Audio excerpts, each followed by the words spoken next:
பின்னால் தெரியல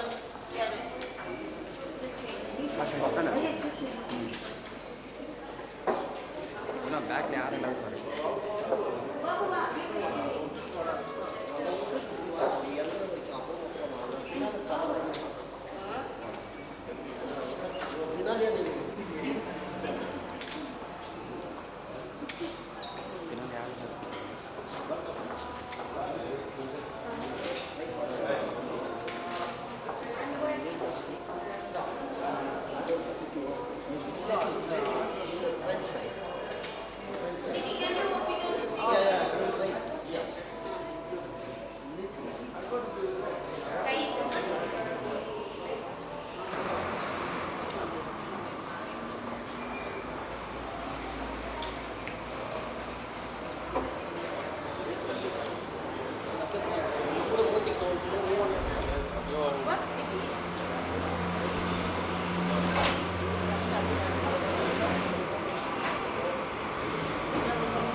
எது கார் இதா?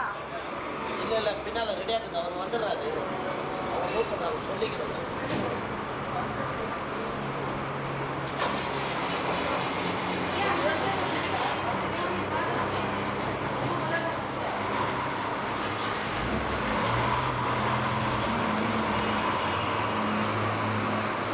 ஹோட்டலெல்லாம் கவர் பண்ணிங்களா?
இப்படி ஸ்ட்ரைட் போயிட்டாக்கா ஈஸி இல்லைங்களா?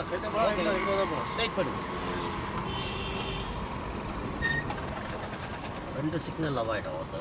இல்லை அதே தான் குயின் ஸ்டாச்சு போயிட்டு இப்படி ரைட்டில் எடுத்துட்டாக்கா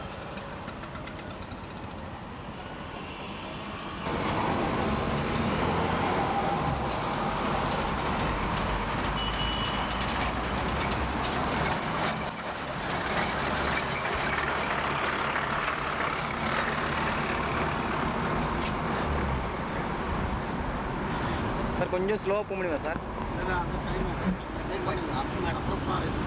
ஓகே சார். அவங்க இன்வைட் பண்ணுறது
உள்ள பண்ணுங்க சார். இல்லை இங்கேங்க லெஃப்ட்லையா?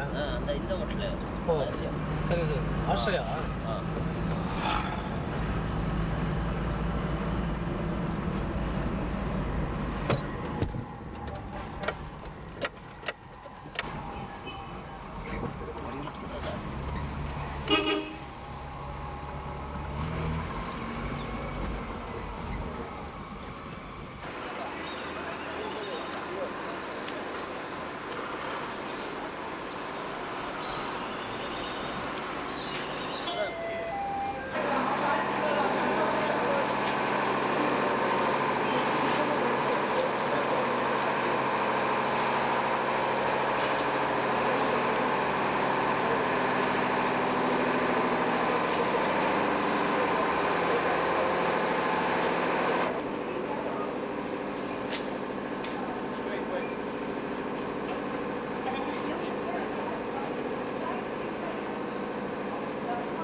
சேஞ்ச் பண்ணிட்டியா? அது எங்க?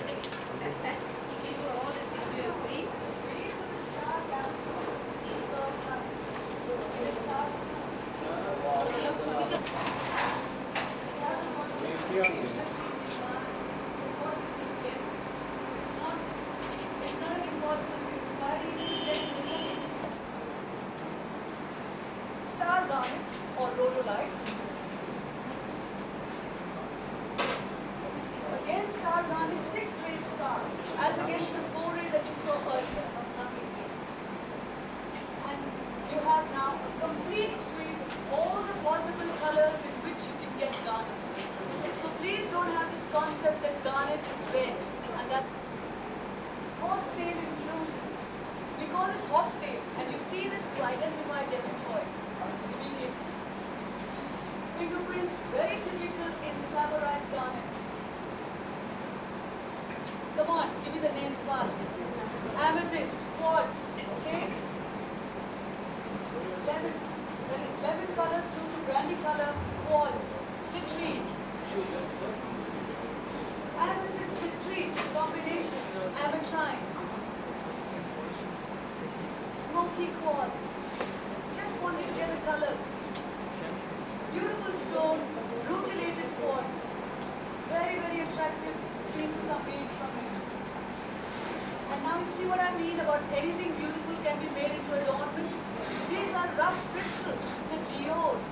Aggregates which have been set inside something. Rose quartz, I think you all also the piece Colonel had. There's a star on that rose quartz. Quartz cat's eye. This is a very treasured color because see, this looks exactly like the chrysoberyl cat's eye color. That's why I was asking you to recognize quartz cat's eye. What color do you want? Dyed colors. Tiger's eye. Tiger's eye once again. This is a typical inclusion in amethyst. It's called a zebra stripe inclusion. Remember aventurine quartz? This little bit here because we've seen citrine and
original color, light pink. And this is the problem that the Bangkok market is going through today. Light pink jewelry is irradiated and made into a neat and very, very again, jewelry coming from one of the best sources in the world, that is the Charaiba, to make you this She says that she may have an extra time. You say lovely. She's asking about it.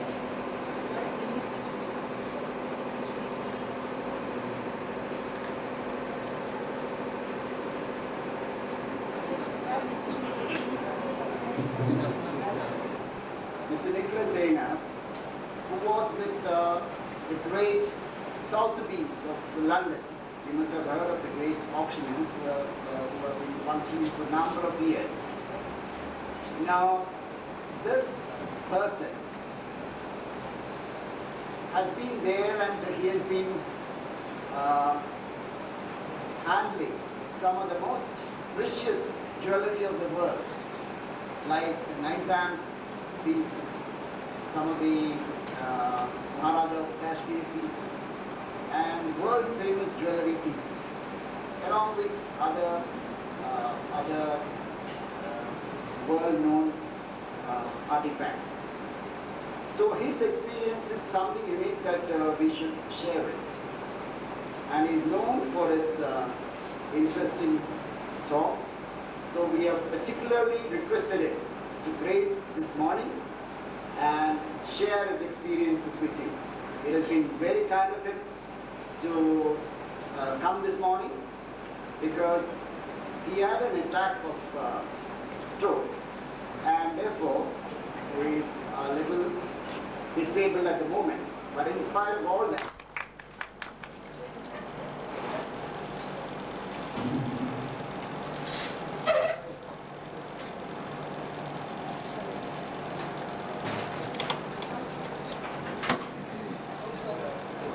I'm sorry, I haven't kept the myself.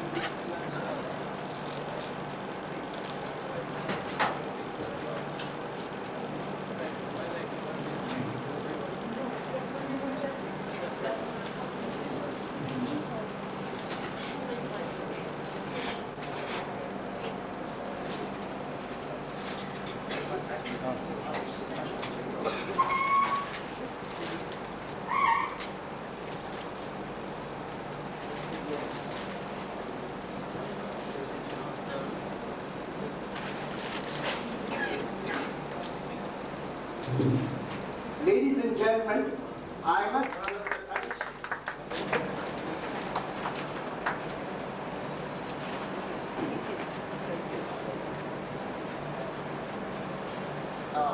Mention that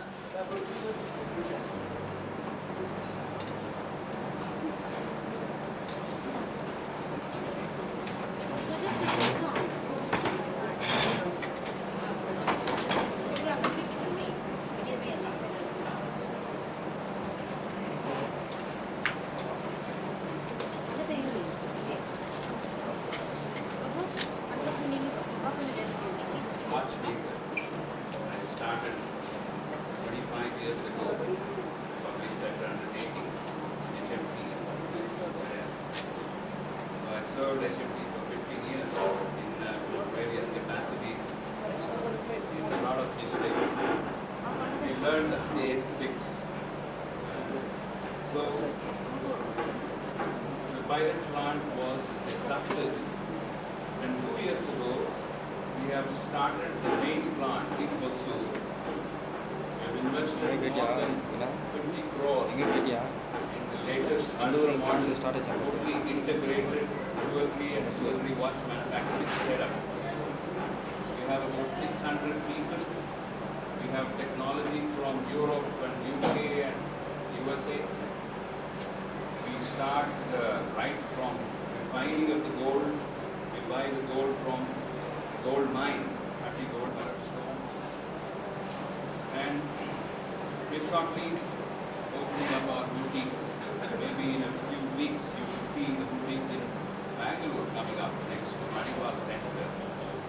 So we we want to change the way the jewelry is designed and manufactured and marketed in the country.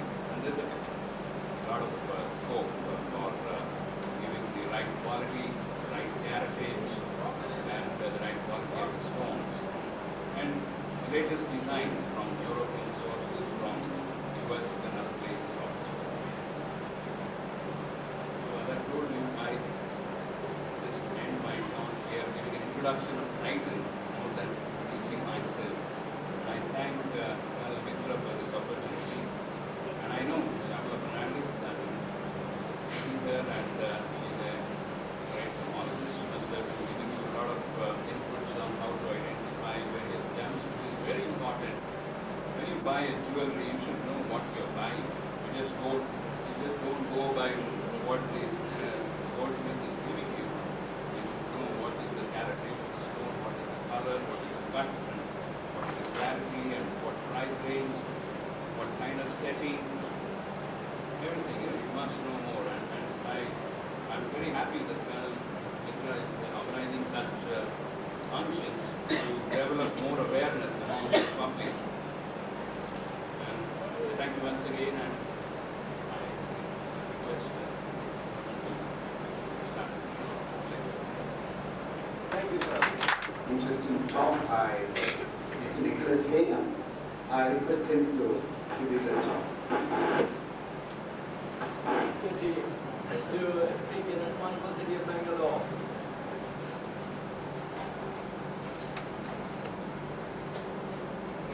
My first slide, which I don't think you can see, the light. The same size of slide. Why don't you just put the slides in That's what another I'm doing.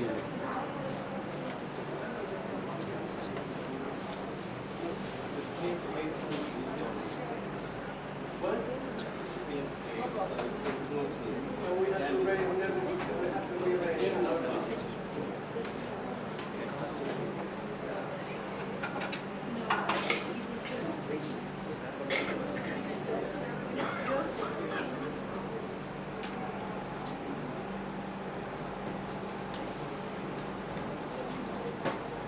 How many slides?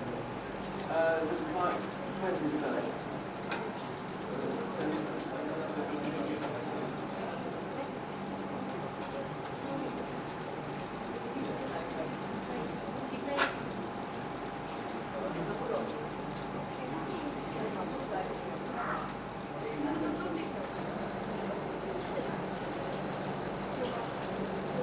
Go ahead, Steph.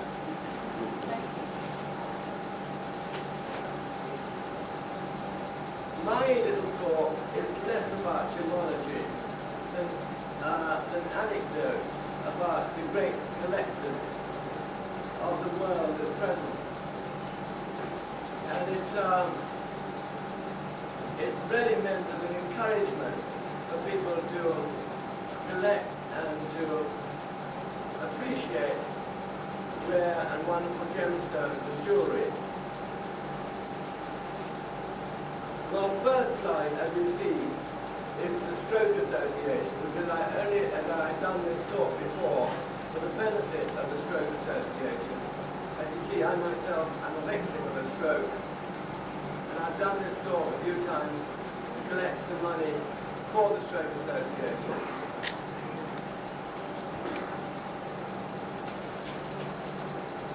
That's my name. I'm Nicholas Rayner, and which is the largest fine art auctioneer in the world.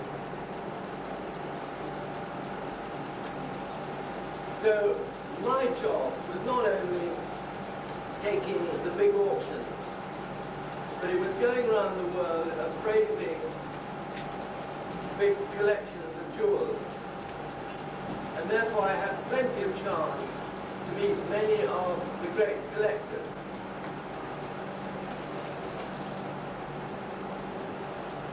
Here's a list of some of them.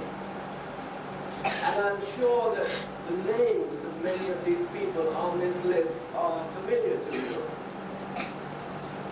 Not so much through their jewel collections, which are held privately and secretly, but more because of their frequent mention in the columns of the press, financial or gossip or political.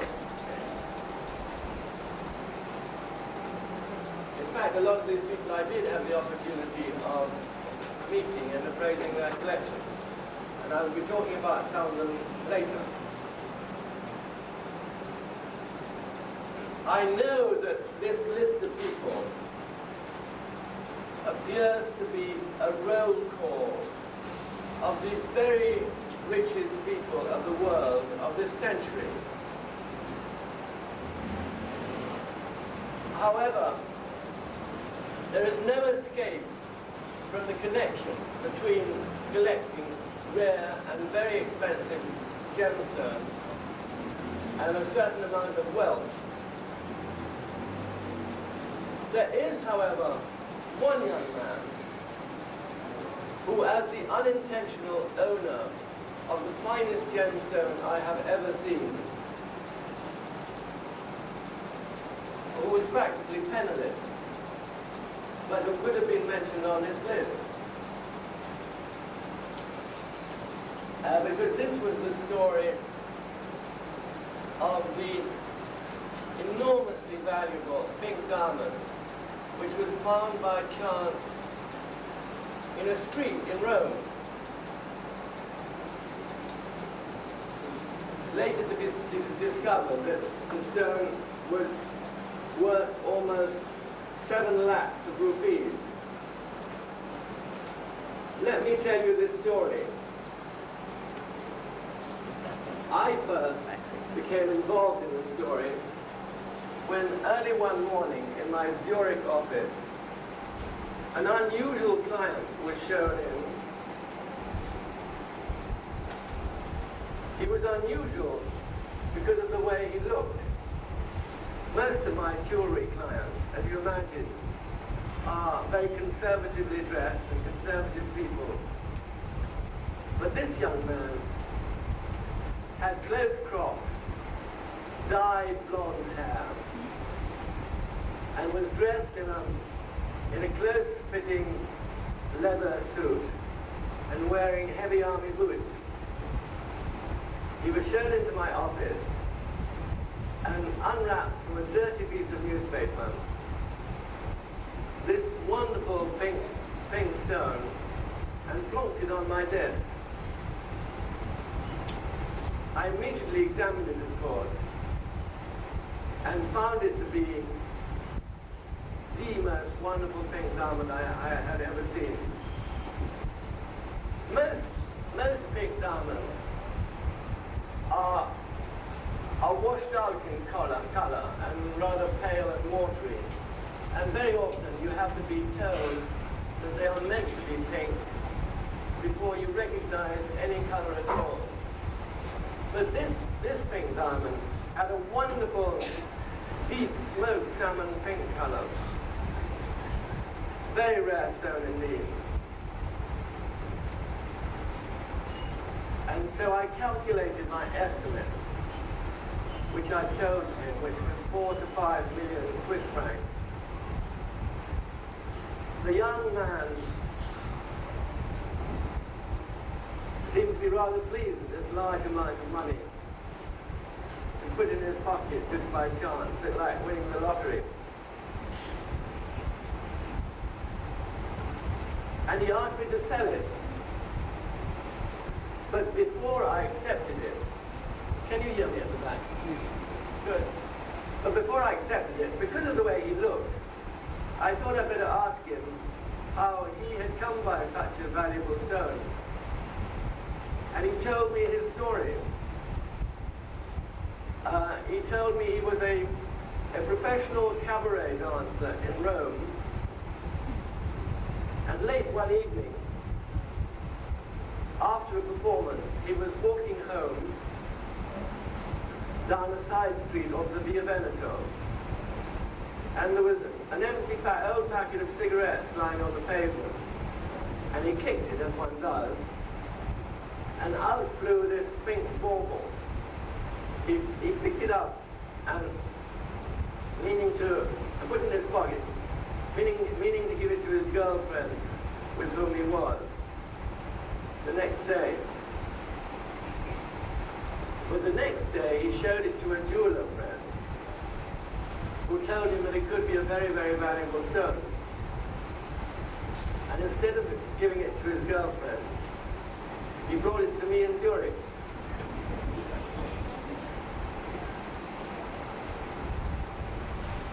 And then the next problem, of course, was whether he had a legal right to own it.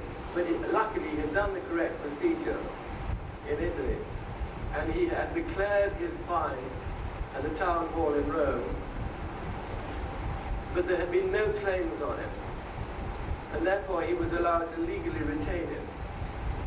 And I was able to put it into an important jewelry sale in Switzerland, where it aroused enormous interest of all the top jewel dealers throughout the world.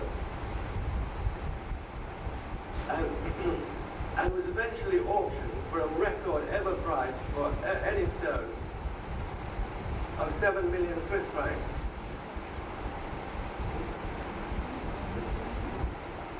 There was one rather nice little aftertouch to that story.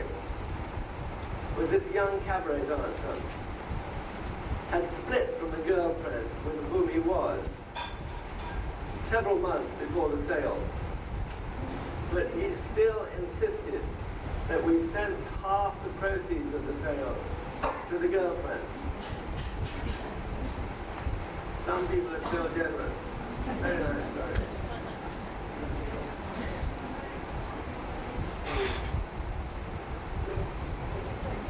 Well, that was the story of a pink diamond found on the street. The moral of the story is, when in Rome, don't just look at the beautiful buildings, but look at the ground as well.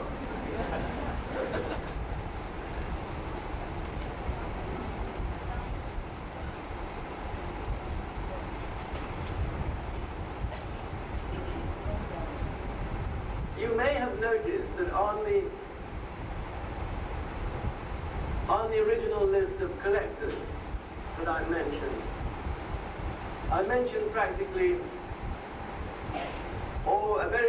very few ladies, and they are practically all men. But please, ladies, and I notice that you form the majority in this room today, please, ladies, do not be offended, for you are traditionally the recipients of many presents of fine jewelry from your generous men. And in fact, because it is the man who makes the present to the lady, it is the man who makes the choice of the jewelry normally. And it is his eyes that become the custom in selecting the rarest and finest stones. And therefore I have always regarded jewelry collections as more of the man's than the ladies. Even in the case of the famous collection of the Duke and Duchess of Windsor, I cite the Duke rather than the Duchess, because it was the Duke who spent long hours with the top jewel designers in Paris on the day, and it was his eye which picked out the wonderful stones that made up this collection. There's a pair of yellow diamonds which the Duke purchased from Harry Winston in New York. They are wonderfully matched diamonds, and a whole collection of the Windsors with that kind of quality.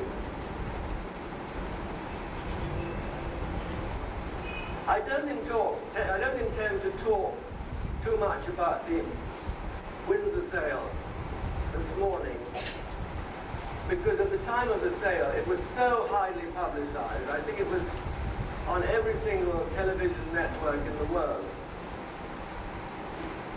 I know a lot about it because I had the honor to be the auctioneer. But I won't won't bore you with it all over again. I would just like to tell you one very funny remark, which was told me after the sale. This was that the Duke of Windsor, as well as being fascinated by jewelry, was also very highly interested in modern items of dress, especially Scottish. I hope this story won't shock you, and especially Scottish. And at the end of the jewel sale, we had included his collection of dirks. The dirk is the dagger which the Scotsmen put in their socks, and sporrans. The sporran, as you know, is the bag which Scotsmen wear underneath their tummies on their kilts. And so we had included those two collections after the jewels. And these lots, after the enormous prices of the jewels, also went through the roof until the last lot, which was a sporran, which went up to 80,000 Swiss francs. And after the sale, I happened to bump into the Canadian lady who had bought this sporran, this big sum, and I couldn't help asking her why she had paid such an enormous amount of money for this rather unattractive, hairy object. She didn't reply, but her Canadian friend, standing near her, replied for her. And she said, gee, Mr. Auctioneer, sir, where we come from, it's anything to get close to a royal crotch.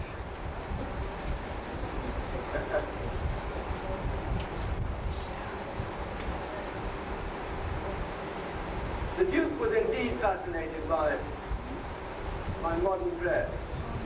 After all, it was he who gave his name to the Windsor knot, the Windsor check. And some say he even invented our modern black tie dinner jacket to save him the rigors of climbing a night of white tie and tails all in official functions. And therefore it followed naturally that he was passionate about jewelry. And passion is an absolutely necessary requirement for any successful collector of jewelry and gemstones. Let me quote another successful collector. Jewelry is my expression of love, and gemstones for me are the beauty of the earth. These were the words of Simon Patino, the renowned South American tin magnate, who in his time was considered the richest man in the world.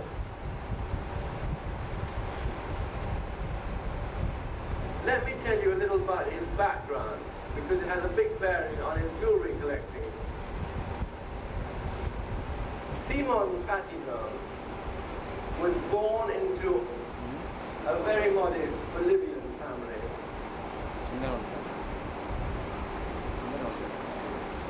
And as a young man, he first worked as a shop assistant in a mining shop. One day there, when he was on duty behind the counter, and this is a dream of a story. We all have it, what happened to us one day. When he was on duty behind the counter there,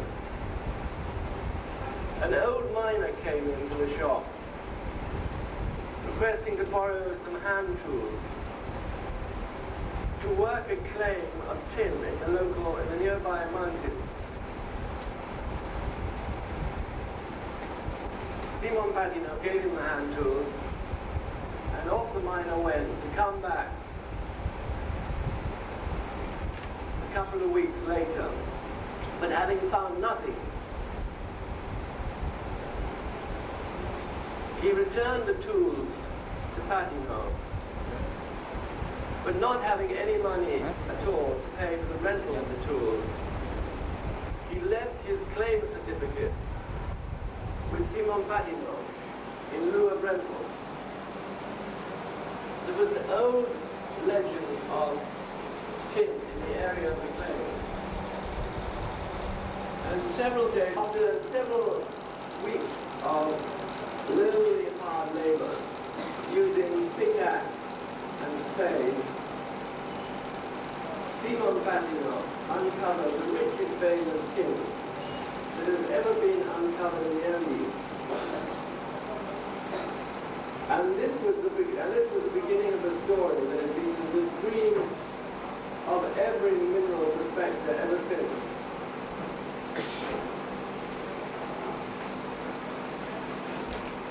Simon Patino soon married a lovely girl from the local town of Aurora.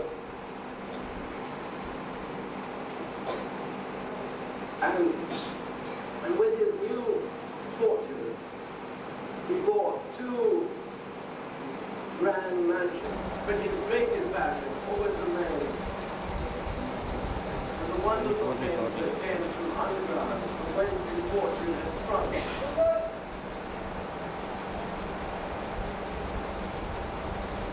And he remained a great collector of wonderful gemstones and jewels, which he showed with the emerald, for example. It's mounted with absolutely wonderful, what we call in the trade, old mine stones.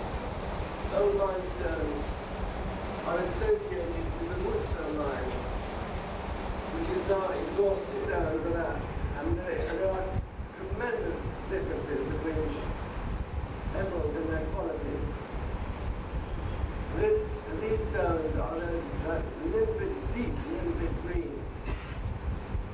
Deep, a little bit green, with a lovely sort of pattern of leaf green, around green pattern on the edges. This necklace originally supported a cross which had been carved from a single emerald and had belonged in the necklace. The cross is no longer there, unfortunately. We started collecting the second green stone from the same necklace.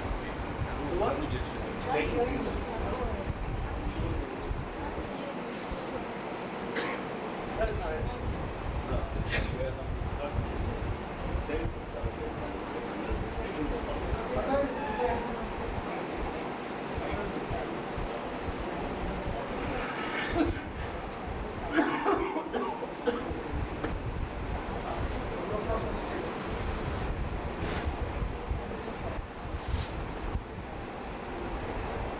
Colonel Mitron.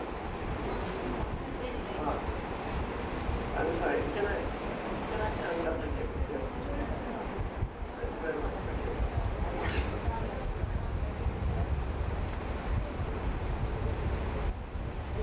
I'm very sorry, sir. I still didn't understand your question.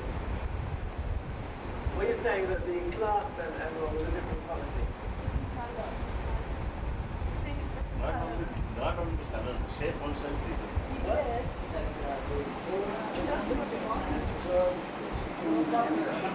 shape is slightly different. As small.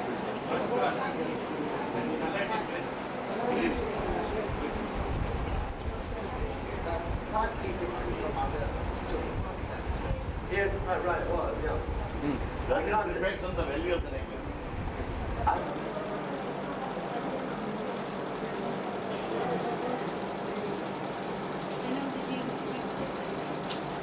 While we're talking about South America, I want to tell you another anecdote about a second South American child of mine, who was a man who lived in Rio de Janeiro. excuse me for my talk is very light, not very technical. And this man was also amazingly rich. His fortune derived from the ownership of the Volkswagen concession in Brazil. And it appears they make more cars in South America than they do in the whole of Europe. And this man was also a passionate collector of gemstones. One year, in my St. Moritz sale, we had a very, very good collection of colored diamonds to sell, amongst which was the loveliest yellow diamond that I've ever seen.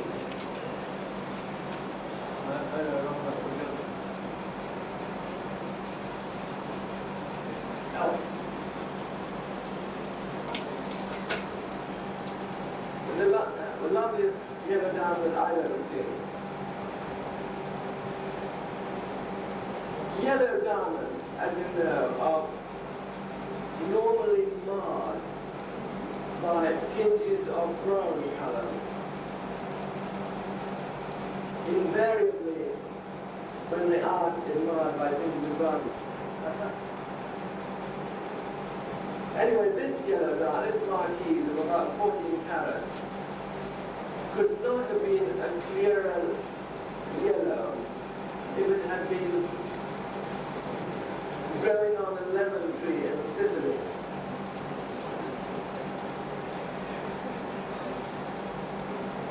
As soon as he got the catalogue, and I knew he would, my Rio Volkswagen friend telephoned me in St. Moritz and arranged to come to inspect the stone now,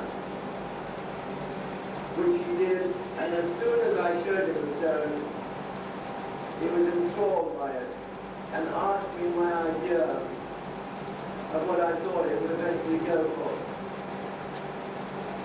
I told him my idea, which was pretty high, of course, because of the quality of the stone.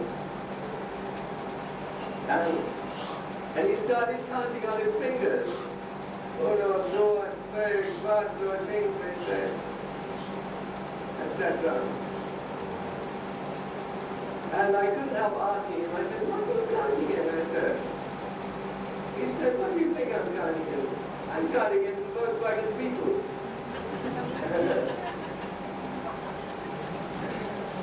And so during the auction, the bidding was very strong. But he was the strongest, and he was the one who bought this stone for a very large amount of money.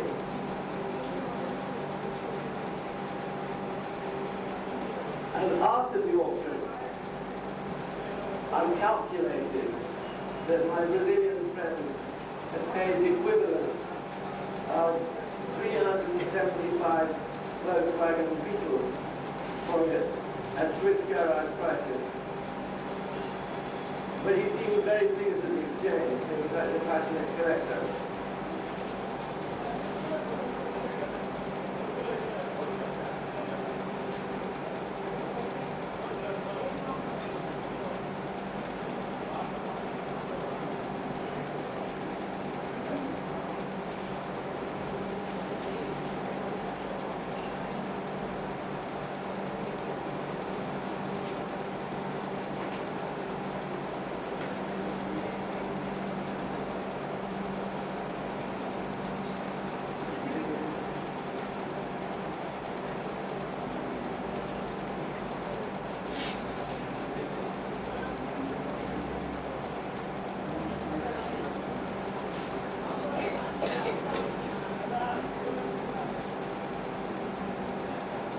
I'll get back to the Patino collection for a little while because it was the finest collection that I've ever appraised, and also one of the most interesting. And I think Patino and his son-in-law were probably the greatest collectors that I've ever come across.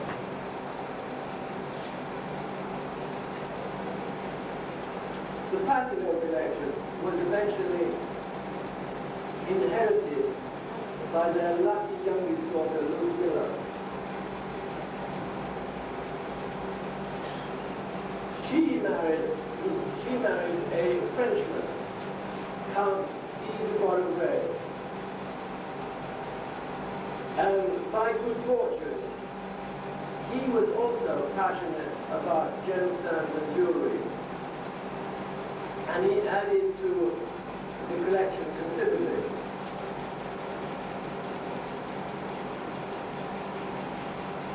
He became interested in gems for very much the same reason as his father-in-law, because he too started his career in the rugged world of mining.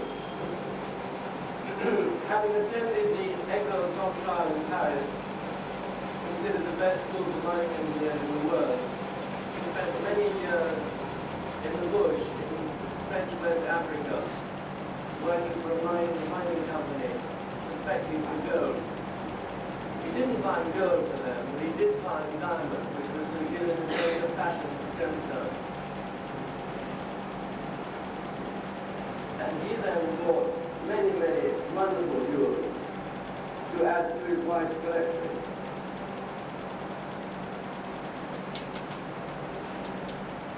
That's kind of Boisrobey. Very different from his father-in-law.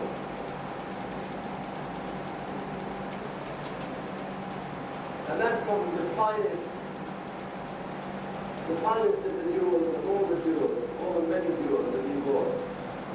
The sapphire necklace, cashmere sapphire necklace.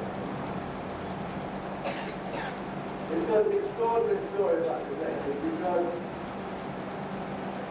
today, of all different sapphires, cashmere sapphires are probably the most highly prized. Nowadays, there exists a scientific method for analyzing the country of origin of gemstones.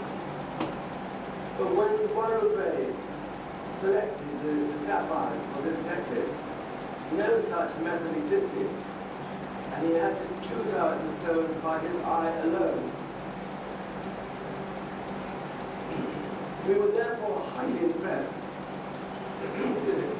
We were therefore highly impressed that when we came to test the necklace before the sale, that every single stone except for one proved to be of cashmere origin, which went to prove what an extraordinary eye Count Boisrobey possessed.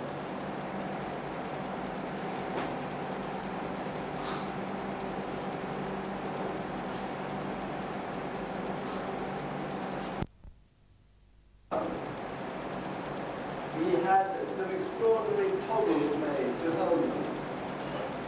You know, there's a round thing that the scarf is pulled through. Anyone who's been aboard a Boy Scout knows all about toggles. But these toggles are not exactly Boy Scouts. This toggle was mounted with a magnificent blue and pink diamond.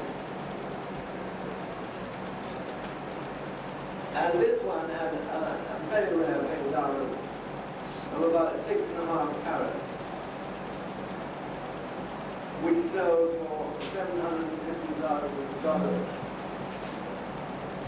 in our New York sale 5 years ago.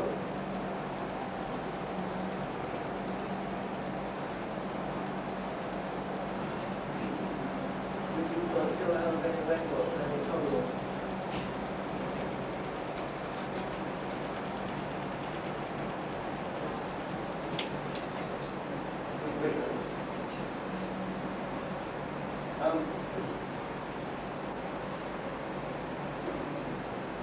Many of the great collections historically have been in the Orient, especially in India, where the great Maharajas vied with each other in the magnificence of their jewels. But unfortunately, independence, most of the Maharajas disappeared from their country, taking many of their jewels with them. However, there was one notable exception. It was Hari Singh, Maharaja of Kashmir. Oh. There's a very big field of healing. Dr. Bhattacharya is one of the most authorities in India. This open general meeting authority on that subject. They use different colors, not with homeopathy. But where I use for healing is only quartz crystals. Quartz crystal can inherent ability to transform itself to concentrate the energy. So we normally program the crystals. No, I didn't say, I won't do it bring any crystals, but you never told me about this. You can program it for healing, and the energy comes out of it like a laser beam. And where energy is required, a medical point where there is not a pain or it's like a tumor, we use the quartz crystals very carefully because it can always hurt not only the physical body but the subtle bodies also. So I normally use a quartz crystal about 5 inches. I use pink crystals, sometimes blue, depends on the type of illness. But it's, for your information, next month on 11th, it's a class on crystal healing. And somebody from Philippines from the World Institute of Pranic Healing is coming to give the classes. So that will be very thorough. The first time in Bangalore we are going to have classes in crystal healing. But unfortunately, most of you may not be able to attend because it's meant only for advanced healers who have done pranic healing courses. And even the programming of the crystal is very important. Only few people are highly specialized can program a crystal. And I also found that the gems you wear also depends on your own inherent personal energy. Some cannot wear diamonds. Protein produce negative feeling in your system.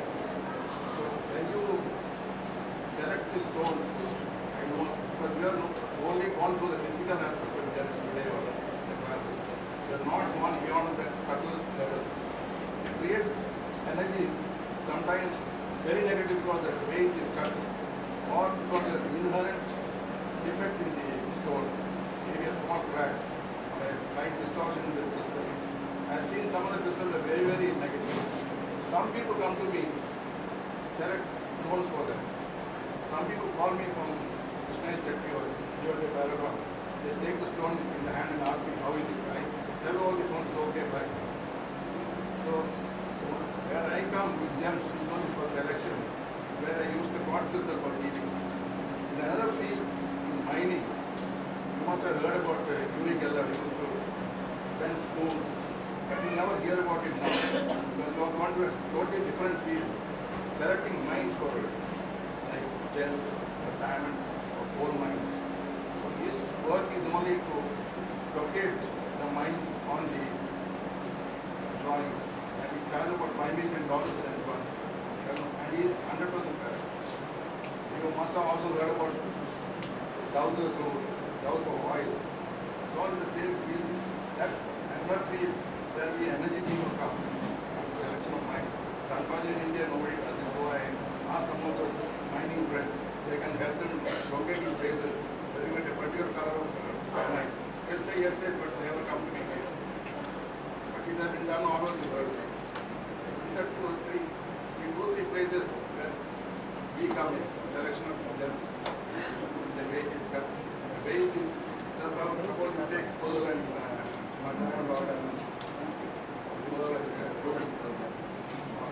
anything, there is change the energy field. Some people it's very good, some people it's not good at all. They immediately get depression, headaches, a lot of problems. Quartz crystal, of course, I use. I got a couple of crystals with me. One is especially good for cancer. They ask you to put the pink crystals in water, take that water every day morning. Okay, very good. The only 2-3 things which produce pink energy. One is quartz, the other one is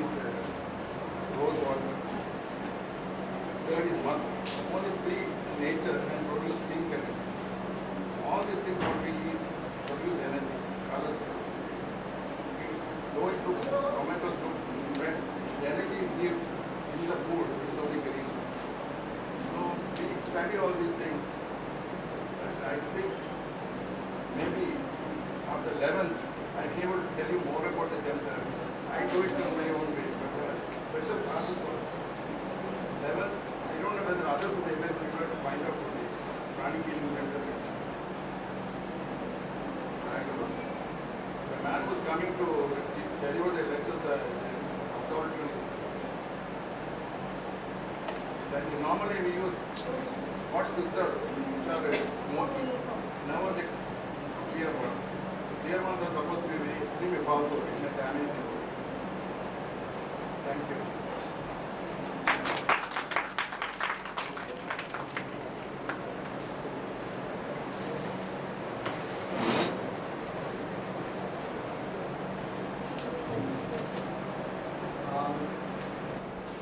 Mr. Ramchandran, he looks so docile and unassuming. There have been people coming from Singapore, people coming from Philippines, Thailand, to fly in just to locate certain water divining or certain connected divining and then flying back. That is the reputation he holds. Now we are getting ready for the continuation of Mr. Rainer's talk. Now in case all of you want a short break of 2 minutes, you are welcome. And after that we can freshen up and sit down because Mr. Rainer will take another half an hour with his talk. So you could use the toilets and all and then come back to the